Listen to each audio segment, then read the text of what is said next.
What is going on, YouTubers? Welcome to another video comparison video where we compare three of the same characters, different statues. So I actually do have one more Iron Man. It's the Mark 42, but it won't fit here on this table. Plus that one's not even remotely in like the same league as these guys. So we're focusing on movie Iron Man. Now, to the right, we have the Age of Ultron from Iron Studios, and this is Mark 47. I forget the exact mark, which one this one is, but Iron Studios Age of Ultron. Middle, we have the Mark III from Sideshow, and to the left is the Civil War Captain America, or Civil War Iron Man. So you have two dynamic poses and then one museum pose in the middle. So we're going to look at the bases, we're going to look at the concept, design, paint job, sculpts, and determine which of these Iron Mans is the best Iron Man in the market for movie Iron Man statues. And again, like Cap, there is another Iron Man, actually two more really good Iron Man statues coming out in 1/4 scale. They have the Sideshow Mark 7 Maquette from Avengers 1, and then Iron Studios, the Mark 85 from Avengers Endgame, which also looks very good. And some of these do include switch outs, so the Age of Ultron does not include any switch outs. It is what it is. This is what you're gonna get. The Sideshow one, no switch outs. There's a custom head out there. It does come, if you have the exclusive, the Monger head. And then this one, the Civil War Iron Man, he comes with a switch out arm, so if you don't want the open palm in the back, you can do a fist, and he comes with an unmasked portrait. So we'll check out those and determine which of these statues is the best, and we'll also look at, roughly how much they cost, what's the value, for how much you're spending, and what situation would you want to buy one of these Iron Mans. So let's get to it, do some close-ups, and determine which of these Iron Man is the best. Before we do get into those three comparisons, I did want to show you the Mark 42 that I do have. Now, this is a decent statue. The best thing going for it is the pose. It's a very dynamic, cool action pose, and it looks great. The parts that lack is really the detail, the paint job. The base is decent, but you have a very plain underbase. This looks decent, it looks like good rock and rubble, but just overall, it's just not super impressive. But it is a cheap one. You can get this fairly cheap, and it does come with this little plaque and a switch out portrait with the mask portion up and the Robert Downey Jr. face sculpt. But that face sculpt really lacks. So, in total, I'd give this a 2 out of 5 score. Now let's get to the good boys. Alright, some other Iron Mans I wanted to mention, but I don't own, but I have seen a lot of these in person, are the Imaginarium Arts Iron Man. So they have, I believe, 2, possibly even more Iron Mans. I'll show some pictures right here. These are nice. I don't think they're anything special. They're generally kind of cheap, like $480 on eBay from what I've seen. They got Age of Ultron version and some other ones. They look decent. There's a King Arts version as well. This one is pretty nice. It's actually a very similar pose to the Sideshow one. The costume is from the Iron Man 2 movie, and it does actually connect to a war machine. Pretty nice overall statue. I do like it. It's going to be the XM Studios Mark 7 from Avengers. This one has 2 different poses. You could do a very tall flying pose or a more flat pose that makes it less tall. I think it's really good. The paint job's very good. There's no light up function, but the base is very weak. I've seen it in person. It's a very nice statue for sure, but I don't think it's as good as mine, the 3 I have up here next. Alrighty, folks, so let's get into it. Let's start again at the left side where we have the Age of Ultron. So looking at the base, this one is also a snow-themed base, just like the Captain. They are meant to be displayed together. So this one being a little different. You have more of a stone type rock mountain look with lots of snow. Same under like rock look, dirt. The stone looks fantastic. The snow looks fantastic. Very, very cool. Then he's basically stepping on this tree log. The tree log is absolutely phenomenal. It looks just like a tree you'd see outside. Incredible paint job and sculpt. The snow effect is also amazing. Very, very nice base. The way they did it is extremely well done. It doesn't take up a lot of footprint, which is nice. As you can see, it doesn't take nearly as much as like this guy. But the sculpt and paint, I'd give this a perfect 5. Next we go to Sideshow. Now Sideshow is a big base. This takes up like 18, 19 inches of space. And about width, it's pretty wide as well. So it's a very big base. You need a lot of space to display this. So it is a space hog. So this one is more of a, you know, definitely a rubble rock look, but it's all mostly one color. There's not a ton of color difference between all this. I would have liked to seen more colors and, you know, maybe some different colored rocks. It's definitely like a destroyed road type look, but there needs to be more shading. There's sort of like a black underbase, nothing special. The best part of this base is him stepping on the Ironmonger, who you just defeated. It actually does light up. This one flickers along with, you know, when you light up Iron Man. You can see bullet holes. You know, this is his arm, a little Gatling gun, and it's huge, very big. You know, look at my hand compared, it's quite big. So I love the fact he's stepping on his destroyed enemy. So I think the concept is a perfect 5. The paint, I would give a 4 because the Ironmonger looks amazing. The rocks look average. So I would give this base a 4 out of 5. Also, it's extremely big, which can be viewed as both good and bad. Good because it's able to show more, and it, you know, big bases look good, but then they're also space hogs. So there's, you know, pros and cons of both. Then to the right, the Civil War. Now this is one that does connect to other statues. It's not very big. It's like a triangle shape. It just holds Iron Man. It's rock rubble, has a few pipes. There's some color variation between the different grays and rocks. He's leaning on this rock. That's how they performed this lunging pose. I would say this base is average. It's a 3 out of 5. It is good detail and paint job, but it's nothing special or to brag home about. It looks good when it's in the connected diorama, but as a standalone, it's definitely the weakest of the bases. So in terms of which one wins on the base, I'm gonna have to give it to the Age of Ultron. That the way they did the tree and the snow effect and the rock and the paint, they really nailed that one out of the park. Now we're gonna go to the Iron Man himself. Let's look at paint and sculpt. So on Age of Ultron, you know, Iron Man really just consists of reds, golds, silvers. This one's vibrant, but not super vibrant. It's a good medium. I would say it's quite movie accurate. Now there is no arc reactor, like a detailed arc reactor, it's just white. His eyes are just white. They don't look super well done. I'd say this one has some weak eyes. And there's the pulsator. Lots of detail, no doubt. The body looks amazing. Great paint and sculpt, tons of detail. It is a little bit of battle damage. You know, you can see like little scuff marks here and there. Now his feet do have a little bit of a snow effect, but he's clearly flying, so not as much. But overall, the body sculpt is very, very good. So I'd give it a 4 out of 5.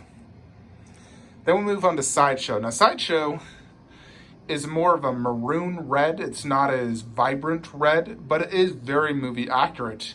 You know, and that's the one thing is sometimes, you know, for example, the Queen Studios Iron Man bust, it is extremely vibrant. But when you look at a screenshot from the movie, it is completely inaccurate. Yes, it looks good in statue form, but it's very inaccurate. And when you're making a movie statue, accuracy is extremely important. So this is where I do got to give Sideshow some props. They went very movie accurate. It's a dark maroon color, looks just like the Mark III scene in the movie. I think the face sculpt, the eyes, they nailed it. Looks very good. This one has a lot of battle damage all throughout the costume. They did a very good job with the paint work. You know, like, look at that battle detail on the legs. I think the paint job's great. This one does not have a detailed arc reactor, and I wish it did.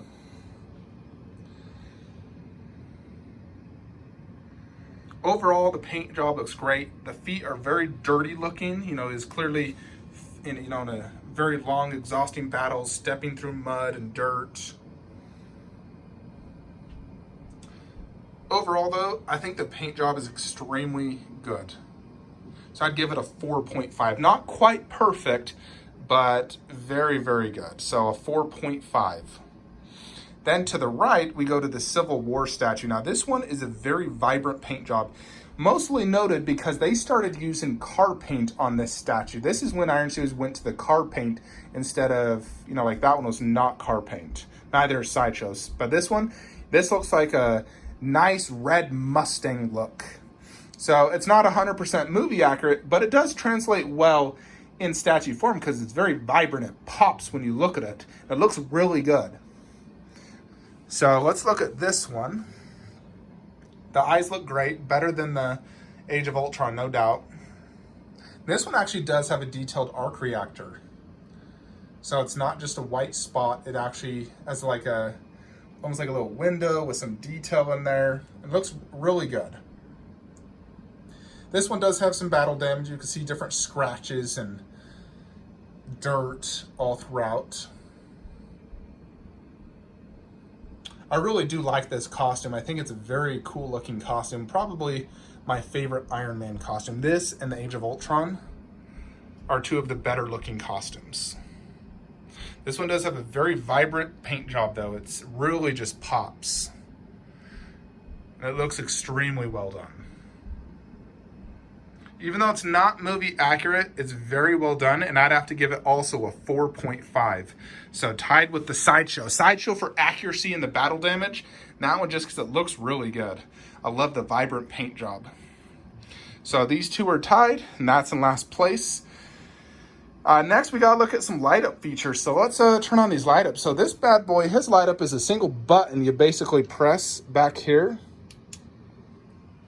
And there's the light up. Looks really good. It's very vibrant. And all parts are lighting up. Yep, both the legs are lit up, all the arms. Very cool. It is battery operated. So there's batteries under the base. So no option for AC adapter there. Where this one, you do have option for AC adapter and battery. So props to Sideshow for doing that. Let's show the light up function here. Light up not nearly as vibrant, but still bright enough. And then you do have the Flickering Ironmonger. So let's check. The hands lit up. And that one's lit up. The foot does light up. So it's an average to good one. I'd say this one in terms of vibrant, it's a 5. This one's a 3. I would like to see the lights a little brighter. And then we have this guy. So he's also battery operated, and you basically press in on this rock. So let me show you this one. This one is pretty vibrant, but he also has light ups all throughout the body, which are really, really cool. So tons of light ups just all throughout. Very, very cool. No AC adapter though. So Sideshow gets the props for doing AC adapter because then you can connect it to your system, but it's not as vibrant as these two. So these two have better light ups, but Sideshow has the AC adapter. So I'd say they're all about equal in terms of light up function. So let's look at pose now. So, and one other thing is just displayability in your collection. So this guy stands about 28, 29 inches tall. He's very tall, as you can see. And he's in a very dynamic flying pose, which I think looks extremely good.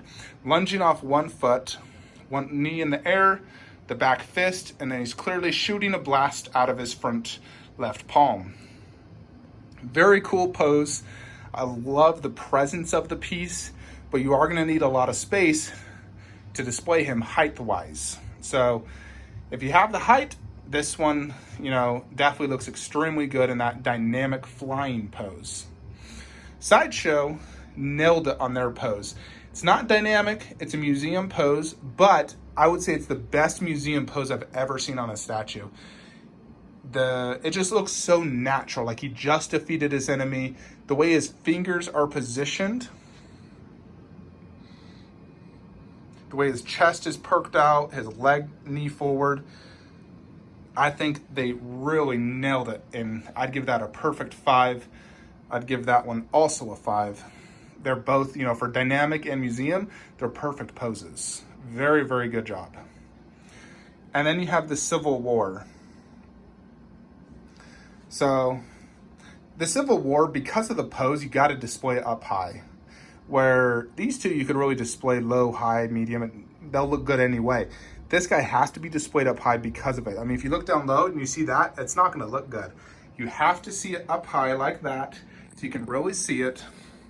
He doesn't take up a lot of space. You know, he's 20 inches tall. Base isn't very big. He does have some depth because of him lunging forward, but he's the least space killer. And he does have a great pose. He's like flying forward, lunging forward, about to either blast or punch his enemy. So it's a very good pose, but I would give it a 4 out of 5, making it the least favorite among these poses. Now let's check out some of the accessories. So the Civil War does come with this amazing Robert Downey Jr. head sculpt. It's extremely well painted and just looks amazing. The eyes are painted very well. He has his black eye. I'd give that a 4 out of 5 for a Robert Downey Jr. sculpt. They just nailed it. But there's one problem with it. The head's too big. When you compare this head to all the other heads in the line, it's too big. You know, it's bigger than the Ironman head. So that right there is a knockoff. So it looks kind of weird when you display that head because he really has a big head. So this guy, 0 switch outs. Would have been nice if they gave you a switch out. Switch out Robert Downey Jr. head, maybe different hands. He does have a fist hand, but the open palm definitely looks better. And then the Sideshow, outside of some customs made, you do get the Ironmonger head with the exclusive, and let's check that out. So here's the Ironmonger head. It is quite big. It's battle damaged. You can see all the stuff, how it was connected. It's actually really, really cool. Great companion piece, heavy, high quality. It looks very, very cool. So I love this exclusive. For me, I feel like this statue is an exclusive or fail. Alrighty, so now let's look at terms of, you know, value. So I don't remember the exact edition size, but I know it's less than, like, I think it's 300 actually for both this one and that one. And they cost about $800 for that one. You had to import for Brazil, so he originally costed about $1,000 to $1,200. So he's the most expensive. And Sideshow, if I remember correctly, was $650. So Sideshow was the cheapest at the time. But Sideshow also had the largest edition size. So Sideshow has the worst resale value. But if you do have the exclusive, which did sell out very quickly, it actually does maintain pretty good value and have a lower edition size. I think it was 500. So in terms of resale value though, and holding its value, I would say probably that Age of Ultron holds the best value because it's an older piece with a very low edition size and lots of people want it. So that one wins in that category. And these two probably about tied. So now we come to it, folks. Which Ironman is the best? Which one is the best? So we have the dynamic, incredible detailed Age of Ultron, the Sideshow classic battle damaged armor in a very good museum pose with a awesome huge base and great exclusive. And then the Civil War dynamic pose, vibrant, juicy paint job, part of a diorama. This is an extremely tough call. They're all so amazing in their own outright self. But if I was to pick one Ironman as a standalone Ironman piece, I'd probably go with Sideshow. I think it has the perfect pose. It's the classic armor. The battle damage looks so good. And it just looks really, really good in a collection. I think if you were just to get one Ironman, that's the Ironman to get. It just looks like a museum quality piece. I think Sideshow really knocked it out of the park. So I'm gonna have to give it to Sideshow. Big props to them for beating out the Iron Studios ones. I love them all, but Sideshow takes it for the win. We do have 2 more Ironmans coming out, and I think they are both absolutely amazing. The Mark 7 Maquette by Sideshow has an incredibly dynamic pose and one of the best light up features I've seen on a statue. And then the Iron Studios has a flying pose, not super dynamic, but a flying pose, multiple switch outs. It's 30 inches tall, looks very vibrant. It looks really, really good. So could they dethrone one of these? Possibly. I think if I was to pick one, I would say the Sideshow Mark 7. I think they really did a good job on that one. So for the most part, Sideshow ones their Ironman pieces have been known to have bad, paint jobs and fail in the past, but I think with the Mark 3, they really did a good job, and I'm very happy to own that piece. So let me know your thoughts. I'm happy to own all 3. I don't plan to sell them. But I do think if I was to recommend one Ironman piece, if you have the Civil War line, obviously get that. If you have the Captain Age of Ultron, get that. But if you just want an Ironman to go with, different Avengers, I think the Mark III is your best option. And it's more easily available to get. And I do love the exclusive. So let me know your thoughts, everyone. What do you think is the best Ironman? Like, comment, subscribe. Have a great day.